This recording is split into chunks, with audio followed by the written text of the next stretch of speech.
Welcome to another broadcast of Uncle Dan's Story Time. Hope you're well and have had a good day.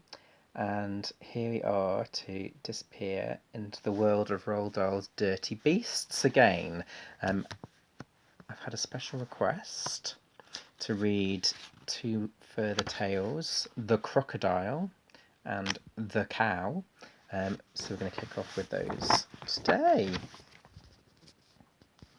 So it is a return to Roald Dahl's Dirty Beasts, and here we are with the crocodile. So here goes. No animal is half so vile as Crockywock, the crocodile. On Saturdays he likes to crunch 6 juicy children for his lunch, and he especially enjoys just 3 of each, 3 girls, 3 boys. He smears the boys to make them hot with mustard from the mustard pot. But mustard doesn't go with girls. It tastes all wrong with plaits and curls. With them, what goes extremely well is butterscotch and caramel. It's such a super marvellous treat when boys are hot and girls are sweet. At least that's Crocky's point of view. He ought to know. He's had a few.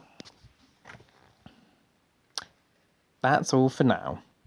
It's time for bed. Lie down and rest your sleepy head.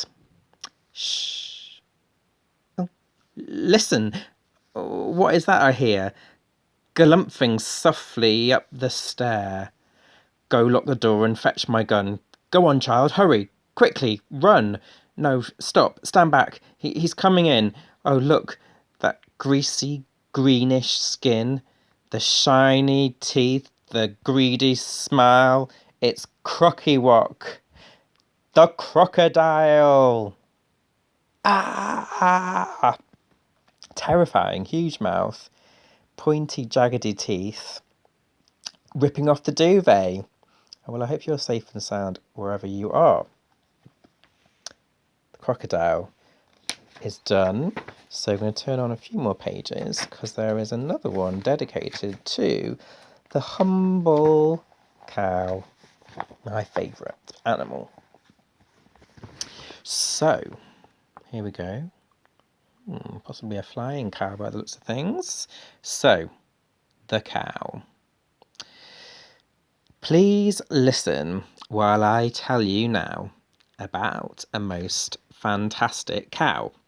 Miss Milky Daisy was her name, and when, aged 7 months, she came to live with us, she did her best to look the same as all the rest.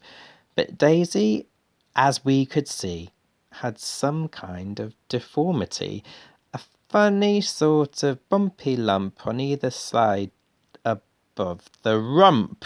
Now, not so very long ago, these bumpy lumps began to grow, and 3 or maybe 4 months later, I stood there, an enthralled spectator. These bumpy lumps burst wide apart, and out there came, I cross my heart, of all the wondrous, marvellous things, a pair of gold and silver wings. A cow with wings? A flying cow? I'd never seen one up to now.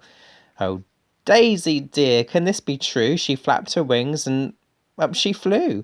Most gracefully she climbed up high, she fairly whizzed across the sky. You should have seen her dive and swoop. She even did a loop-the-loop. Of course, almost immediately, her picture was on live TV, and millions came each day to stare at Milky Daisy in the air. They shouted, Jeepers, creepers, wow, it really is a flying cow. They laughed and clapped and cheered and waved, and all of them were well behaved. Up there in the clouds, flying high with these cow wings.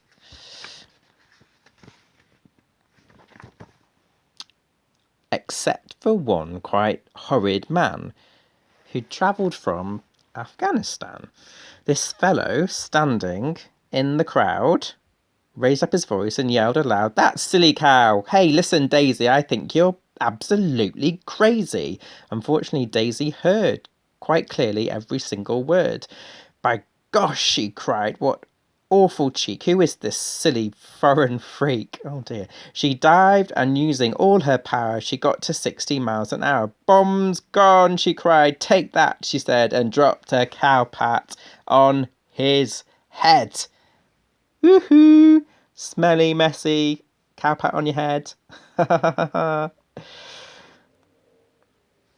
Oh, well, perhaps he wasn't so nice shouting and joking about the flying cow.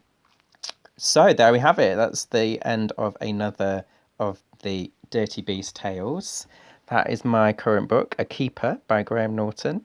Just got started, unravelling family mysteries via letters that are left in a loft. It's kind of got me interested. And that's the end of today.